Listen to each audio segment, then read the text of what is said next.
Hello. Prince residential senior secondary school की online क्लासों में आप सभी का स्वागत है। मैं आर के शर्मा, राजनीति व्यवसाय अध्ययन का अध्यापक, कक्षा 11वीं वाणिज्य वर्ग। आज आपका जो टॉपिक चलेगा वो चलेगा सवाल जो आपका जो टॉपिक चल रहा है, जो लेसन चल रहा है, व्यवसाय सेवाएं कौन कौन सी है उनके बारे में अपन पढ़ रहे हैं। आज जो चलेगा सामान्य बीमा क्या है, किसे कहते हैं सामान्य बीमा, इसके बारे में अपन चर्चा करेंगे। तो देखिए, सामान्य बीमा किसे कहते हैं इसके बारे में अपन चर्चा कर रहे हैं। तो इसके बारे में ध्यान से देखना है कि सामान्य बीमा किसे कहते हैं। तो देखिए, सामान्य बीमा के बारे में स्वास्थ्य बीमा पहला है। स्वास्थ्य बीमा, तो देखिए स्वास्थ्य बीमा चिकित्सा संबंधी व्यय में वृद्धि से सुरक्षा प्रदान करता है। स्वास्थ्य बीमा बीमाकार और व्यक्ति अथवा समूह के बीच में एक पसंदीदा समझौता है जिसमें बीमाकार निर्धारित मूल्य प्रीमियम के बदले निश्चित स्वास्थ्य बीमा कराने का समझौता करता है। प्रीमियम की राशि का एक मुक्त और किस्त में भुगतान किया जाता है। बीमा पॉलिसी पर निर्भर करता है। स्वास्थ्य बीमा में सामान्य बीमारी अथवा चोट व्यय का भी सीधा भुगतान होता है, फिर व्यय के पश्चात उसकी चुकता आ जाता है।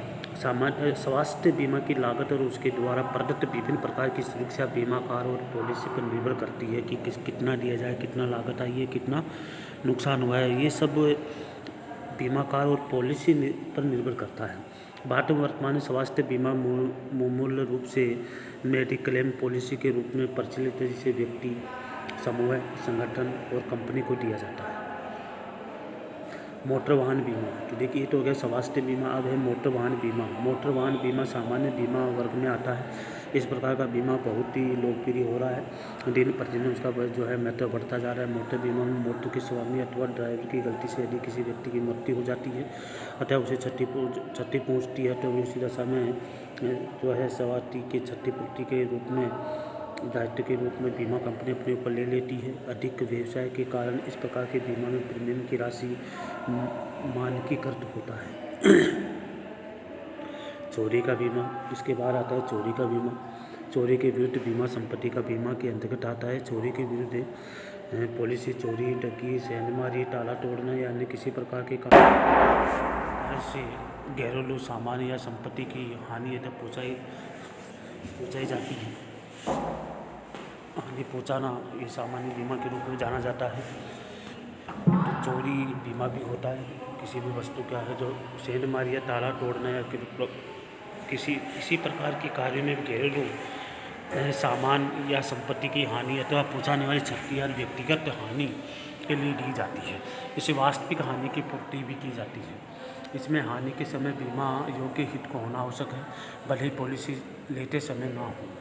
और इसमें हानि का निकटतम कारण का सिद्धांत लागू होता है। बीमा कंपनी केवल उस विशेष अथवा निकटतम कारण है जिनके लिए पॉलिसी की गई है वह होने वाली हानि का भुगतान करने के लिए बाध्य होगी। उदाहरण के लिए यदि हानि अनेक कारणों से हुई है तो केवल निकटतम कारण से ही माना जाएगा। पशु का बीमा, इसके बाद अगला आता है पशु का बीमा किस प्रकार किया जाता है वो देखिए। कुछ बीमा समझौता एक पर से समझौता है जिसमें बीमाकर्ता को बैल, भैंस, गाय या बछड़ों जैसे पशुओं के मरने पर निश्चित राशि प्रदान करना सुनिश्चित किया जाता है। इस समझौते के अनुसार ये राशि जो है पशुओं की दुर्घटना, बीमारी, प्रसव या गर्भधारण के कारण से मृत्यु होने पर की जाती है। बीमा का सामान्य हानि होने पर अधिक का भुगतान करने का दायित्व लेता है। फसल बीमा, फसल बीमा का ये भी फंक्शन है जिसके द्वारा सूखा पड़ने या बाढ़ के कारण फसल के नष्ट हो जाने की दशा में किसानों को वित्तीय सहायता प्रदान की जाती है। इस प्रकार की बीमा चावल, गेहूँ, मक्का, तिलहन या दाल आदि के उत्पादन से संबंधित सभी प्रकार की हानि अथवा क्षति के जोखिम के विरुद्ध होता है। हमारे देश में अभी तक के सभी फसलों की सभी प्रकार की हानियाँ या क्षति के रूप में बीमा का प्रारंभ नहीं हुआ है। इसके बाद अगला जो इसके बाद सामान्य बीमा में और भी जो बीमा हैं वो कौन से हैं वो देखिए।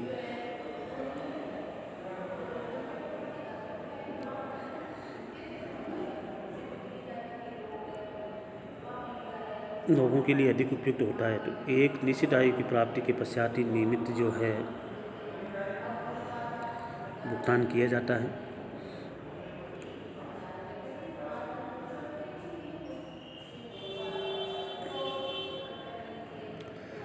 खेल का बीमा भी होता है। पॉलिसी शौकिया खिलाड़ियों को खेल का सामान और वगैरह जो है व्यक्तिगत हानि या वैधानिक दायित्व और निज की दुर्घटना जैसे जोखिम के विरुद्ध एक व्यापक बीमा होता है। यदि चाहे तो इसमें खिलाड़ी द्वारा नामित उसके साथ और रह परिवार के सदस्य को शामिल किया जा सकता है। इस प्रकार का बीमा जो व्यवसाय खिलाड़ियों के लिए नहीं होता, ये विभिन्न बीमा निम्न में से एक या एक से अधिक खेलों का हो सकता है, जैसे एंगलिंग है, बैडमिंटन है, क्रिकेट है, गोल्फ है, लॉन टेनिस है, स्क्वैश है, खेल की बंदूक का प्रयोग आदि आदि जो है इसके बारे में बीमा करवाया जा सकता है।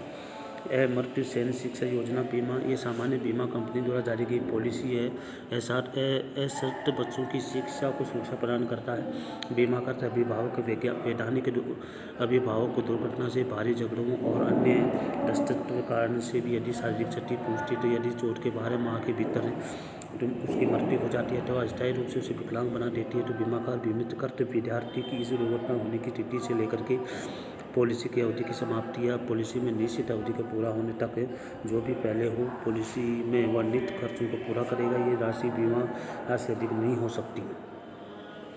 इसके बाद है राजस्वी महिला कल्याण बीमा योजना।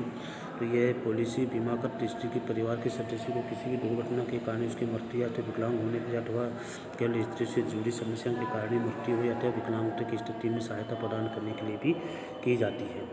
इसलिए विश्व के लगभग 97 देशों में जो होती है। देखिए ई बिल डाक किसे कहते हैं? ई बिल डाक में डाक सेवाओं के बारे में बात कर रहे हैं। डाक विभाग की ये भी एक नवीनतम सेवाएं मानी जाती हैं। ये नवीनतम सेवा है जिसमें ये BSNL या भारतीय एयरटेल के बिलों की राशि डाकघरों की स्थित खिलाड़ी पर एकत्रित की जाती है, खिड़की पर एकत्रित की जाती है। टेलीकॉम सेवाएं अंतर्राष्ट्रीय स्तर पर दूरसंचार का ढांचा देश के तीव्र आर्थिक और सामाजिक विकास का मूल है। वास्तव में ये सभी व्यवसायिक क्रियाओं की रीढ़ मानी जाती है। आज जब भी समस्त विश्व का एक गाँव के समान है, द्रुतगत हो चुका है और दूरसंचार का ढांचा नहीं है जो महाद्वीपों के व्यवसाय करना मात्र माना जाता है, सपनी रह जाएगा। दूरसंचार IT उपभोक्ता या इलेक्ट्रॉनिक एवं मीडिया उद्योग में दूरगामी प्रगति हुई है। इसके बाद जीवन की गुणवत्ता की वृद्धि की संभावनाएं देखते हुए 2025 से भारत में IT की महाशक्ति बनने के स्वरूप को वास्तविकता में बदलने के लिए भारत सरकार ने 1999 में नई टेलीकॉम नीति का ढांचा और 2004 में एक विस्तृत नीति तैयार की गई है। इस ढांचे के माध्यम से सरकार अब तक के छोटे क्षेत्रों को सर्वव्यापी सेवाएं और देश की अर्थव्यवस्था की आवश्यकताओं की पूर्ति के लिए उच्च स्तरीय सेवाएं प्रदान करना चाहती है। तो विभिन्न प्रकार की टेलीकॉम सेवाएं कौन कौन सी है ये आगे की क्लास में आपको पढ़ाया जाएगा। आज की क्लास में जो आपको पेज नंबर 107 नंबर पढ़ाए हैं, इसमें आपको अच्छे से देखना है कि कौन कौन से जो है सामान्य बीमा कौन कौन से है, उसके बारे में मैंने आपके सामने चर्चाएं की हैं। आज के लेसन में आपको जो है इतना ही पढ़ाया जाएगा। आगे के लेसन में जो है आपके कौन कौन से टेलीकॉम सेवाएं कौन कौन सी है उसके बारे में चर्चाएं की जाएगी। इसलिए आज के लेसन में इतना ही है। जय हिंद।